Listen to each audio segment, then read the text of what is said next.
Hello বন্ধুরা, frying প্যানে তোমাদের সবাইকে ওয়েলকাম। তো আজকে আমি একটা রেসিপি দেখাবো, যে রেসিপিটা তোমরা সবাই জানোই বলতে গেলে। এটা হচ্ছে মাছের মাথা দিয়ে বাঁধাকপি। তো কাতলা মাছ হোক কি রুই মাছ হোক, যাই হোক, মোট কথা মাছের মাথা। তো এই রেসিপিটা তোমরা সবাই জানো কিভাবে বানাতে হয়, তাও আমি আমার মতোভাবে দেখিয়ে দিচ্ছি। তাহলে চলো রেসিপিটা দেখে নেওয়া যাক। তো এখানে আমি নিয়ে নিয়েছি পেঁয়াজ কুচি, কড়াইশুঁটি, আলু কেটে রেখেছি ডুমো ডুমো করে, আর এখানে বাটা মশলা ইউজ করছি, যেমন জিরে ধনে বাটা, আদা রসুন বাটা, কাঁচা লঙ্কা বা শুকনো লঙ্কা বাটা।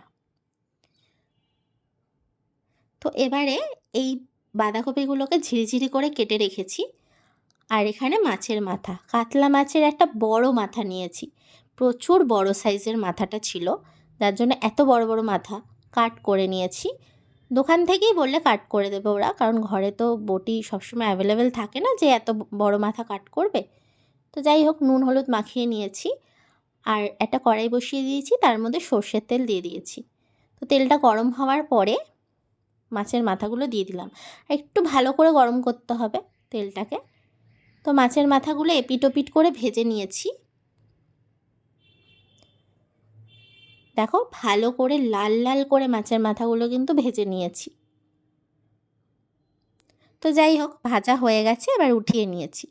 তো মাছের মাথাগুলো কিন্তু ভাজাই মনে হচ্ছে খেয়ে নিই, আর বাঁধাকপির তরকারির দরকার নেই করার।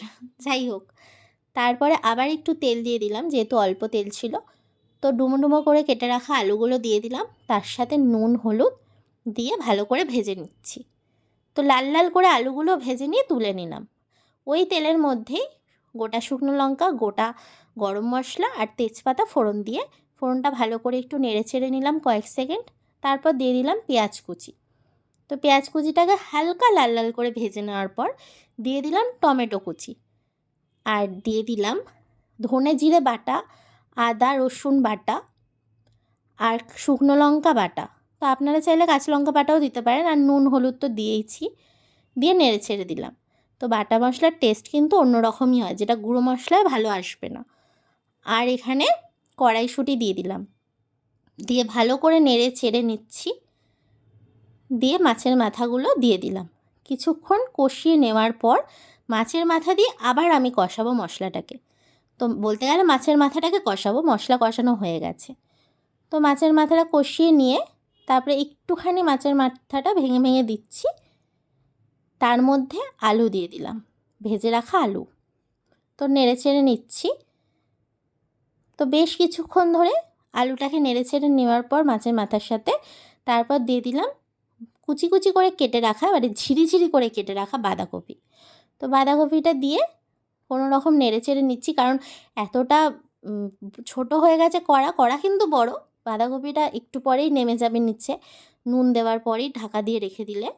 তো যাই হোক, কোনো রকম একটু হালকা করে হালকা হাতে নেড়ে নিচ্ছি বাঁধাকপিটাকে।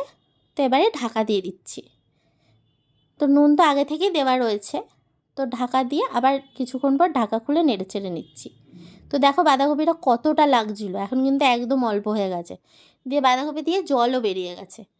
তো এরকমভাবে বেশ কিছুক্ষণ ধরে নেড়ে ছেড়ে নিচ্ছি, কারণ বাঁধাকপিতে জল বেরোবে, তো সেই জলটা শুকোতে হবে, না হলে তো টেস্ট আসবে না বাঁধাকপি মাছের মাথা দিয়ে। তো বেশ কিছুক্ষণ ধরে নেড়ে চেড়ে নেওয়ার পর চিনি দিয়ে দিলাম। তো চিনি দিয়েও নেড়ে চেড়ে নিলাম।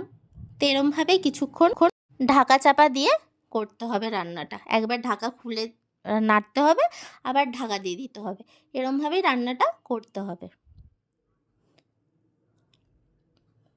তো দেখো, নেড়েই যাচ্ছি নেড়েই যাচ্ছি। আর বাঁধাকপি করা একটা এরকমই ঝামেলা, জল বেরোয়, জল শুকোতেই চায় না। তো সুতরাং তুমি নেড়েই যাও নেড়েই যাও, শেষ আর হবে না। তো শেষ পর্যন্ত বাঁধাকপি মাছের মাথা দিয়ে আমার কিন্তু একদম রান্নাটা রেডি করে ফেলেছি। তো এবার ভাতের সাথে খাও কি রুটি পরোটা, যার সাথে খাও না কেন খুব ভালো লাগবে, মানে ফাটাফাটি লাগবে। যাই হোক, রেসিপিটা ভালো লাগলে অবশ্যই চ্যানেলটাকে লাইক শেয়ার অ্যান্ড সাবস্ক্রাইব করে দেবে। Tata, by.